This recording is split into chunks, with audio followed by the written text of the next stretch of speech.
Hello guys, welcome to my blog. তো আগের বারটা দেখেছো আমরা রাত 2টো নাগাদ এসেছিলাম নৈহাটিতে। তো তারপর আমরা একটা হোটেল নিয়ে নিয়েছি, আর ওখানটায় স্নান ধান করে আমরা তৈরি হয়ে নিয়েছি বড় মার মন্দিরে পুজো দেওয়ার উদ্দেশ্যে যাব বলে। তো দেখো আমি তৈরি হয়ে নিয়েছি, সাথে আমার বড়মশাই, এই যে ডিম্পি আর সৌরভ, সবাই একদম থিম করে পড়েছিলাম। তো যাই হোক, রেডি হয়ে একদম সময় নষ্ট না করে ভোর 4টাতেই আমরা বেরিয়ে পড়েছি মন্দিরে যাওয়ার জন্য। আর আমাদের হোটেল থেকে জাস্ট হাঁটা পায়ে 2 মিনিট লেগেছিল মন্দির।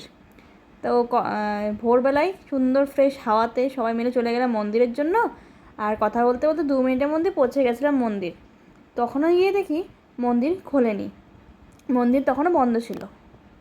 বাট ট্রাস্ট মি, আমি ওখানটায় যে এত খুশি হয়েছি, মানে এত ভালো লাগছিল, আমি জাস্ট বলে বোঝাতে পারবো না আমার কতটা ভালো লেগেছে ওখানটায় গিয়ে। অনেক দিনের স্বপ্ন ছিল বড় মার কাছে যাওয়া, তো ফাইনালি মা ডেকের জন্য যেতে পেরেছি। যাই হোক, এই দেখে নাও মন্দিরটা। তারপর আমরা কিছুক্ষণ ওয়েট করছিলাম এই মন্দিরের সামনে যে দোকানটা আছে প্রসাদের, ওখানটায় বসে ওয়েট করছিলাম। তখন ভোর 4:30টার সময় আমরা পৌঁছেছি মন্দিরে, তখনও বললো 16 জন অলরেডি নাম দেওয়া হয়ে গেছে। তো যাই হোক, বা আমার সামনে যতগুলো লোক ছিল তারা খুবই ভালো ছিল।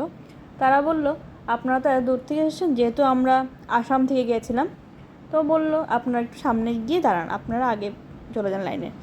তাই লোকগুলো খুব ভালো ছিল, যার জন্য আমরা একদম 2 নম্বরে গিয়ে দাঁড়িয়ে পড়েছি। তারপর 6টা নাগাদ লাইন দিতে হয়, লাইন দিয়ে নিলাম। আর ঠাকুরের পুজোর ডালাটাও নিয়ে নিলাম। এগুলো যে দেখছো, এগুলো সব মানসিক করে চুন্নি বেঁধে রেখে যায় মায়ের কাছে। তো আমাদের বেশিক্ষণ ওয়েট করতে হয়নি, আর অপেক্ষাটা খুব সুন্দর ছিল, কারণ একটা মনের মধ্যে খুশি যে মায়ের দর্শন করব, এতদিনের ইচ্ছা, বুঝতেই পারছো। তো অল্পক্ষণ ওয়েট করে 7টা নাগাদ যখন মন্দির খুললো, মায়ের দর্শন করে নিলাম। জয় বড় মা! তো এই দেখো, বড় মার দর্শন করে নিয়েছি।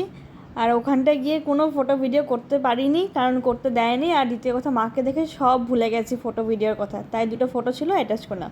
আর এই হচ্ছে আমরা। কেমন লাগছে অবশ্যই জানিও।